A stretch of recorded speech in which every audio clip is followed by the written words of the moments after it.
push that like button, hit that notification bell, and welcome to the Talking News, guys. And I've got some new information. Now, I'm very sorry. I apologize. I've not been able to be here because I've had to deal with a lot of stuff between my husband getting in an accident, myself. And then it was my son's birthday today. He turned 20. And telling you what, ladies, if you know what I mean, that's my baby. I'm having a hard time with that one. But I have a few people step up and trying to help me out a little bit. I'm going to share what they give to me on this video as well. And we're going to go over some updated information on the Mackenzie story. So I know you guys are very excited to see if justice is coming for her. And I believe that you guys will be happy with what I have to share. But please, guys, be patient with me as I do have life going on right now. I'm not able to give you the details that I usually give you, but they're not terrible either. But let's get going here. I do miss you guys, so all right, so what do I have for you guys today? So we are, a lot of us are very devastated by this story. And, you can see she was just a beautiful little girl, grew up into be just a beautiful young woman. And we all know that she is a self-proclaimed sugar baby. I'm not certain, exactly what she did with that, but it doesn't matter. We do know that she was at her grandmother's with her family for a funeral, and she flew to Salt Lake City, arrived about 1:35 a.m. in the morning, and then approximately around 2:01 a.m. Mackenzie texted her mom, say, she arrived safely, she's okay. So at 2:42 a.m. Mackenzie gets into a Lyft car, which takes her right down the road to Hatch Park. She arrives at 2:59 a.m. So approximately 3 a.m. in the morning, that is the last time any digital information is there for Mackenzie. Now, if you're not familiar with the story, please refer to my older videos, because maybe I'll go through it some throughout the video, but it may not be in order. So if you're not, like I said, you really do need to be familiar with the story to pick up on this video. So police haven't really identified that it was AJ that she met at Hatch Park. However, the phone pinged near Hatch Park a few minutes after Lewick was dropped off in that exact same spot. So the pair have been communicating on Sunday and the day Lewick went missing. Now, Lewick's parents reported her missing approximately 3 days later, when she missed her flight back to her home state of California the following Sunday. So on June 26, police served a search warrant at AJ's residence, and they ended up pulling out bags upon bags of evidence out of that home, which he also rented as a B&B rental. I'm sorry, Airbnb. My brain's not here right now. Now, we were able to see the investigators walking out of his house that he was supposedly the owner of, where he rented the basement area as a spare room for money on the side, as far as we know right now. But there are rumors that room was used for other things as well. We at that time did not know exactly what they walked out of the house with, but a lot of us were suspicious and had clues. It had to have been something important, especially when the next few days come by and we see an arrest, and we see a SWAT team going in after AJ, and they take him in. So it's at that point we realize the many bags and that they pulled out at AJ's house that was full of ashes from the backyard, where AJ had burned 2 days in a row. It's what we're hearing, the 17th and the 18th, according to neighbors. He had dug a few holes in the backyard. Police also recovered whatever he put in those holes. So what were in the holes? We have new information now of what happened to Mackenzie, because at that time, remember, we thought that the entire they found Mackenzie that day, completely that day, and that was not the fact of the matter. We found out that she was dumped at a canyon, and we were waiting on results from that, and they are in. So let's go over them. So we did find out that the man charged and was finally charged formally Wednesday, as prosecutors revealed during an emotional press conference. We're being told, I missed it, that the University of Utah student was found deceased with her arms bound behind her back with zip ties and rope.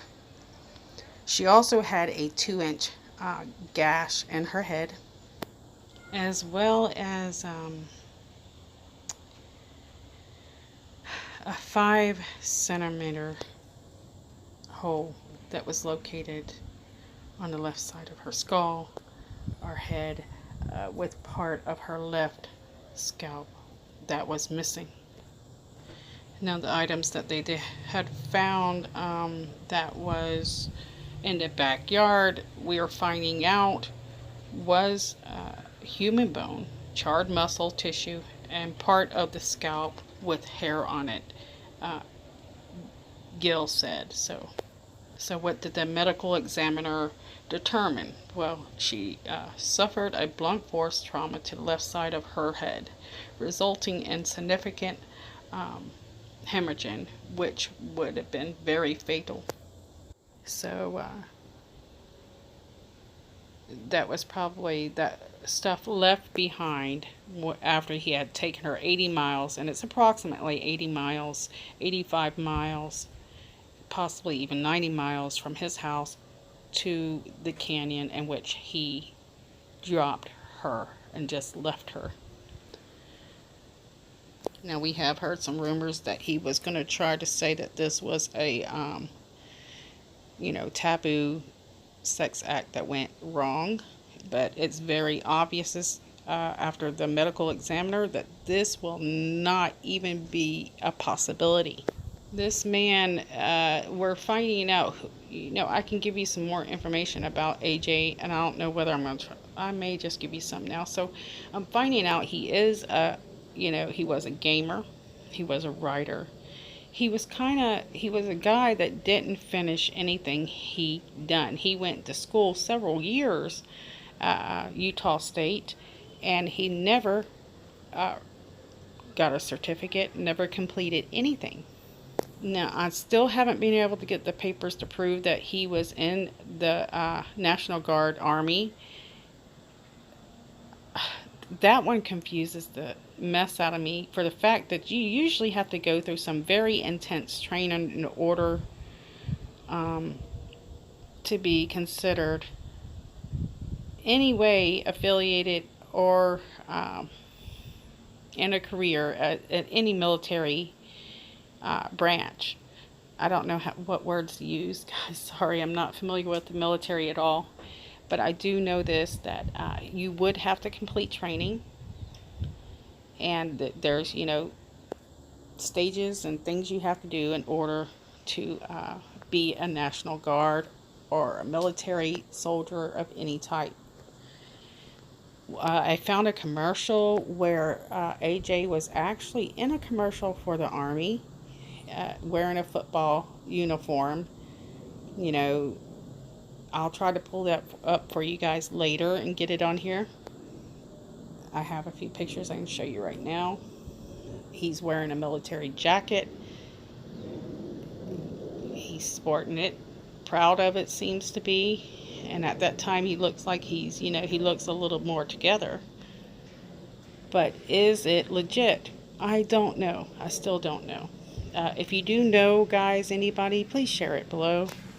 Now, dates are still kind of sketchy right now, so I might have a few dates wrong here and there, but as the story unfolds, it will, I'll get it better, so don't worry about that. But I can tell you, AJ was very proud of himself. He was a bit of a narcissist, and I have to say, possibly even will be a psychopath. I'm sure he will have mental evaluations, and we will hear about that soon. Now, here is a picture I want to share with you where he depicts himself as an angel.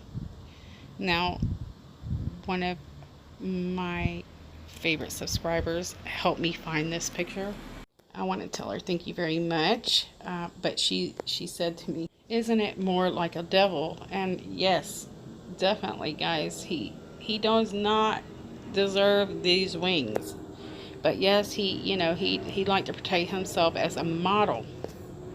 Now, this is pictures of the basement area in AJ's house, and this is courtesy of this was found at Crime Lights. I'll try to put the link down so that you can go check out that website. And anyways, if you look over there, you can see this little square area. It appears to be newly plastered, a new opening. It's very odd looking to me. It looks like possibility that there's an opening there. I hope the police were able to investigate that, or maybe he just, closed it in from damages before, but it looks like there's a chance there could be an opening behind there. But yeah, this is his house, the inside of his house, possibly where Mackenzie's life was taken. And of course, you guys know why I'm mentioning the fact that that might be a secret opening is because of the contractor AJ was dealing with once asked to have a secret door. So that's one of the reasons when I look at this picture, I suspect maybe there's a little bit more to it than just a new plastered wall. So his address again is 547 North 100th West in Fair Park, Utah. So neighbors did tell us that they smelled a foul smell coming from that house on June 17th and 18th. And according to, I guess, this article, the Sky Team helicopter captured detectives digging multiple holes in the backyard, and canines were on the scene.